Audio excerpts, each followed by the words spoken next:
بسم الله الرحمن الرحيم ألف لام ميم ذلك الكتاب لا ريب فيه هدى للمتقين ولوطا إذ قال لقومه أتأتون الفاحشة ما سبقكم بها من أحد من العالمين إنكم لتأتون الرجال شهوة من دون النساء بل أنتم قوم مسرفون. I invite Yusuf Patel to discuss and give us his presentation on gay marriage, the impact on your children.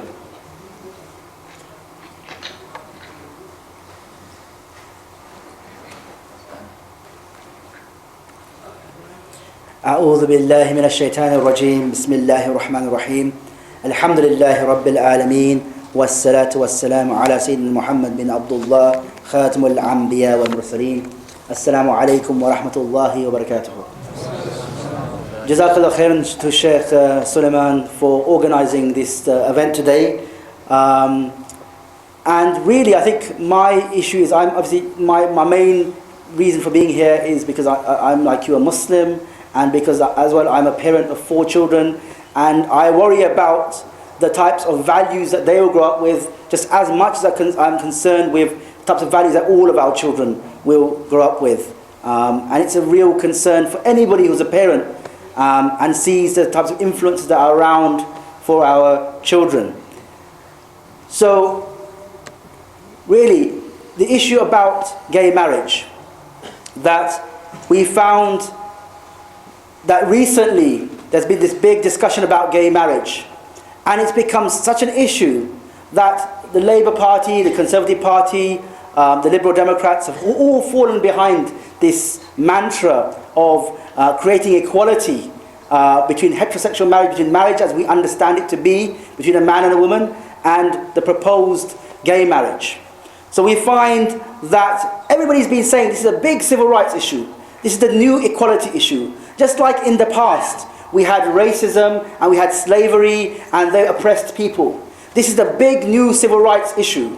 And therefore, everybody who believes in civil rights and equal rights should fall behind this new Marriage Act. That's why this bill is not termed the same-sex marriage bill, even though people call it that. It's about equal marriage. It's an equal marriage bill. To say, actually, if you're against equal marriage, then you must be somebody who's bigoted, somebody who doesn't understand that people have to have equality. And if the question is, if this is a big new civil rights issue and an issue of equality, why was it not even a manifesto pledge of any of the 3 main parties? And that was only in 2010. That was not long ago.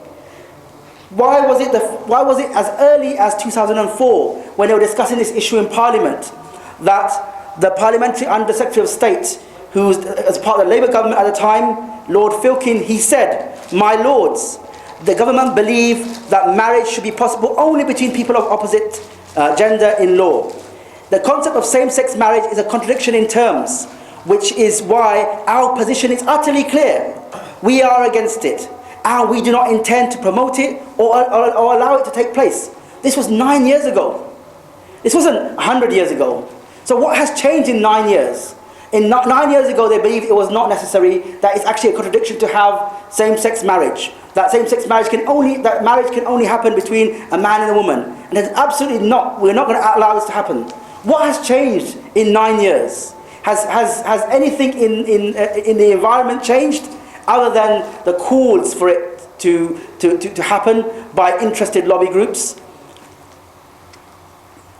So we found that just earlier last month, the vote took place in Parliament, and we found a huge amount of MPs who supported this, the second reading. And there was a huge amount of MPs who supported the concept of gay marriage and supported the legalization of gay marriage. And amongst them, to the shame of the Muslim community, is a lot of the Muslim MPs who say they stand for the Muslim community and they believe in the Muslim community and our issues, and they're there fighting our corner in Parliament.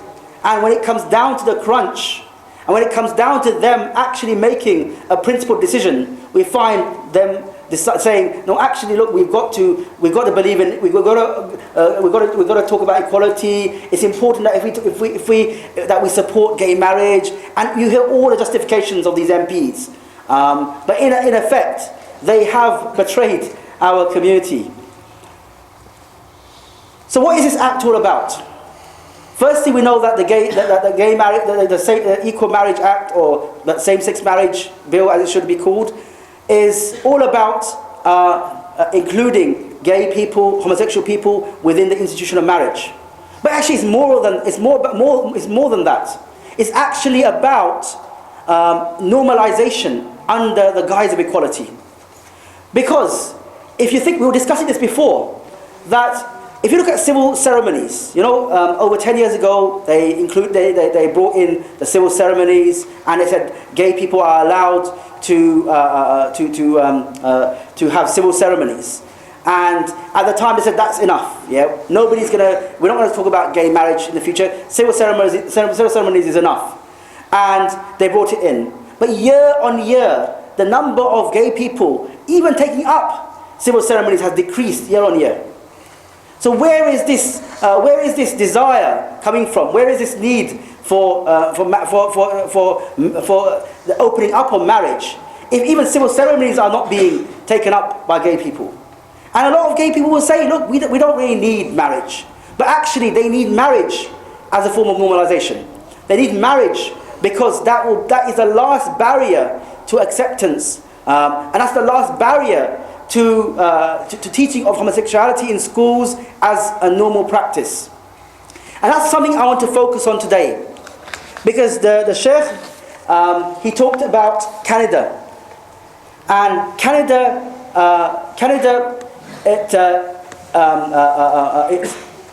legalized gay marriage in 2005. It was one of the first countries to do so, 8 years ago. And since then, we've found that the impact on schools has been huge.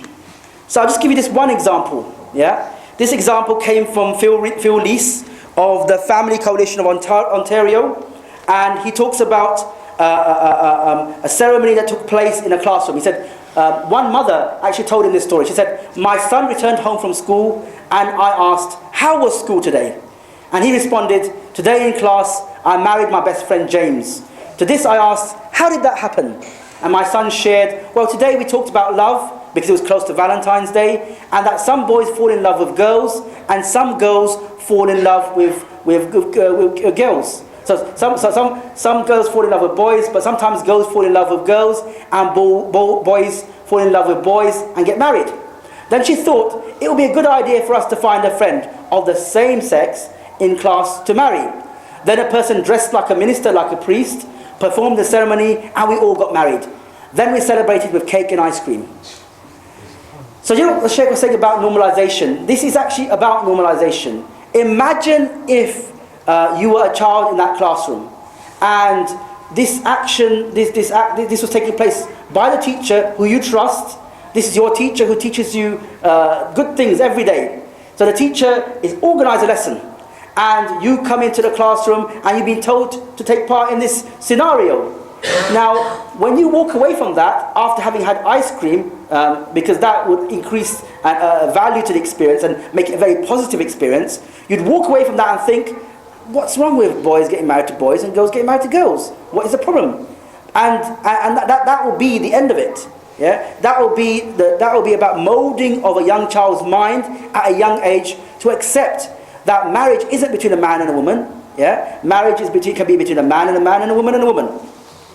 In the U.S. state of California, gay marriage was briefly legalized by the courts in 2008, and it says a group of 18 first grade school children, that's 6 and 7 year old children, from San Francisco, were taken on a field trip And he said, where would they take it on a field trip? Did they go to the museum? Did they go to the forest? Did they go to see the wonders of the natural environment? No, they went to their teacher's lesbian wedding. And in law, in a school, there's nothing wrong with that. If gay marriage is legalized in law, legally, then what's to stop this? What's to stop that from happening? There was nothing wrong with that happening. Then no parent could actually challenge that. Because the problem is, once the law changes, then every aspect of society will come behind that to accept or to normalize that change. So if for example one day everybody was told you have to wear blue, but it's your personal decision, you don't have to wear blue, then that in effect everybody will be told actually you got to wear blue, and the people who don't wear blue will be said, why don't you wear blue? Everybody else is falling in line. Why are you falling in line? That's the way laws work. When laws change, society has to change with it. And they'll use many instruments within society to change that, including what they teach in school. So I'm going to go through some of the books. Yeah, some of these books have been around for quite some time, but my argument is that actually these books will be much more readily available in schools as a result of this act, because schools will be told you've got a duty to reflect the law as it stands in schools. And also we'll find when parents start challenging these, parents will have no right to challenge them. So this is a book called King and King, and this is it's about a queen who wants her son to be married, her son the prince, and he wants the son to get married to somebody so they can take over the kingdom. So they search high and low, far and wide. They go to various different kingdoms. The son looks at different prospective brides, and in the end it says he follows his heart. And he decides, actually, I don't want to marry a boy, a prince. I don't want to marry a girl. I want to marry another prince. So these princes, they fall in love and they get married, and nobody challenges that. Everybody's happy with that, and that's the end of the story. In Mom and Mum Are Getting Married, Rosie is the main protagonist in the story. So you can first of all look at the book. Yeah, my children have got lots of books at home, and the touch and feel of the book is actually, if you look at the book, it's similar to other books. There's nothing different about it. Yeah. So a child picks it up. It's got colourful pictures. It's got nice pictures of people smiling. Yeah. So it says when Rosie, Rosie's not worried that her mother is marrying another woman, but that whether she'll get to carry the flowers. So you see, it actually uses the backdrop, or the plot of the story is around a normal relationship, that a woman getting married to a woman, there's nothing out of the ordinary. Her main concern isn't that my mum's getting married to another mum, my mum's getting married to another woman. The issue is, am I going to be able to carry the flowers on the big day? That is roommate. Yeah.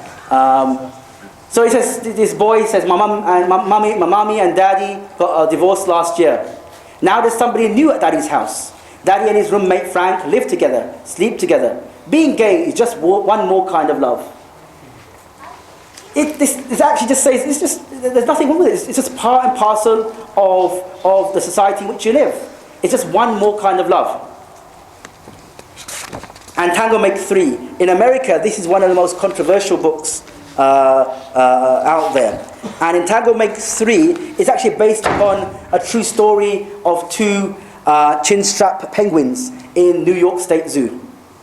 And what happens is that these two penguins, they bond, and they show that they show that they've established a relationship, and they find a rock and they start to nurture that rock as though it were an egg. So the zookeeper brings another egg, a real egg, for them to look after, and the egg hatches, and the egg is Tango, the new adopted son, an adopted penguin child. So this is actually based upon a true story, and it's actually implicitly saying in the animal kingdom there are some practices that show that there's nothing wrong with homosexuality. But actually, we don't take our lead from the animal kingdom, because a lot of things happen in the animal kingdom that we do not in any way want to follow, isn't it? We don't want to imitate that. But actually, the twist to this story came about 6 years later, when one of the penguins, Silo, left Roy and decided to mate with a female penguin. So it actually added a new twist to that story. So he was no longer considered the gay penguin, and it created a storm in the newspapers in New York. But all of these stories are aimed at making homosexuality a normal practice and gay marriage a normal everyday occurrence.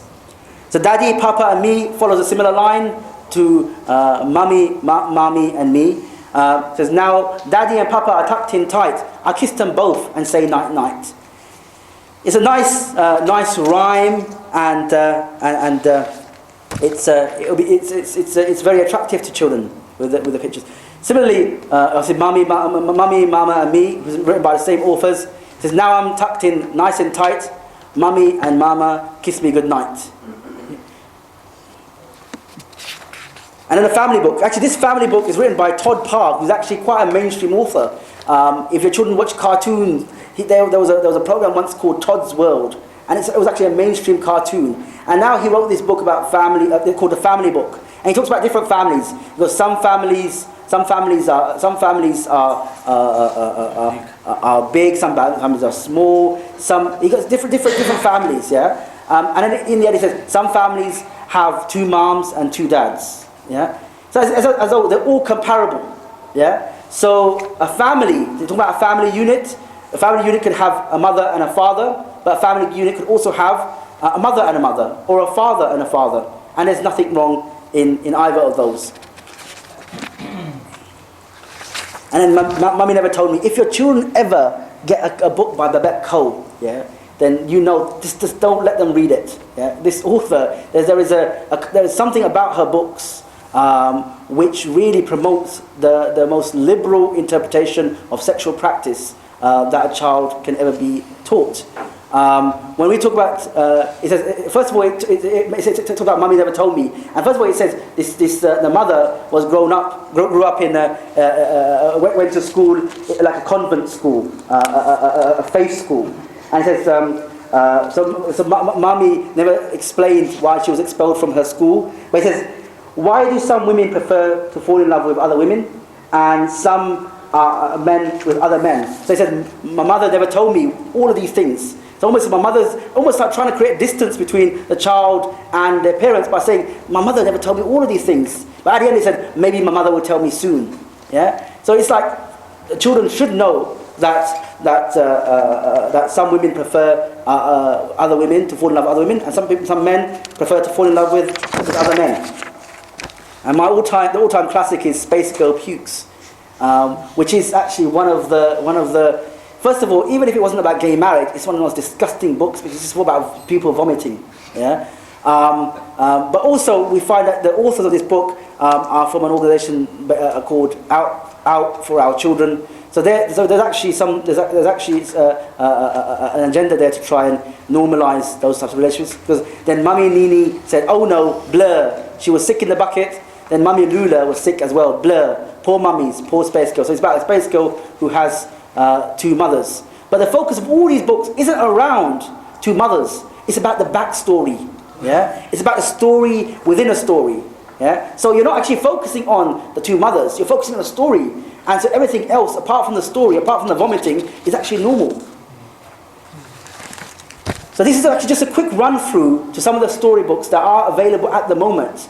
And obviously we know of lots of schools that are actually using these.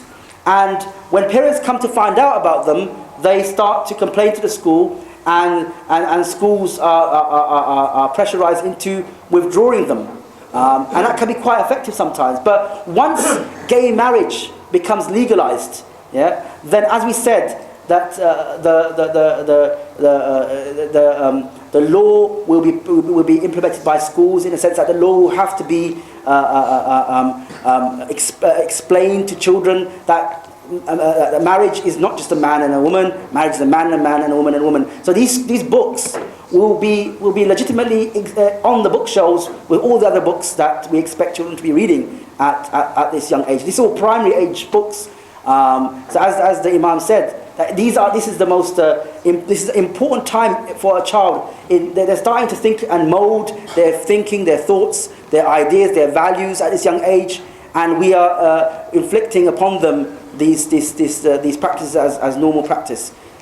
So I do really say there are action points here, because I don't want people to go away. And I think some of these points will also be raised by Giles Rowe and by Anthony Ozimich. So both of them are from the Society for Protection of Unborn Children, and they're both been doing really good work to combat some of the issues around around gay marriage, around legalization. So I would say contact your MP, and I'm sure this will be echoed by the two of my colleagues here, that we have to put pressure. And you know, if your MP is Sadiq Khan and you haven't emailed him and said, why did you do this? Yeah, then you've got to question yourself, why? Yeah, everybody, every time I see Facebook, people say that MP did this, that MP did that. Yeah, but they haven't done anything. So if we haven't done anything, then how can we say this MP did this and that? Yeah, if that MP, if Sadiq Khan is receiving thousands of emails from people who are saying we support you on gay marriage, yeah, how do you think he's feeling? Is he going to say, yeah, actually no, my Muslim conscience tells me I've got to vote the other way? Or he's saying, good, yeah, it's a popular move.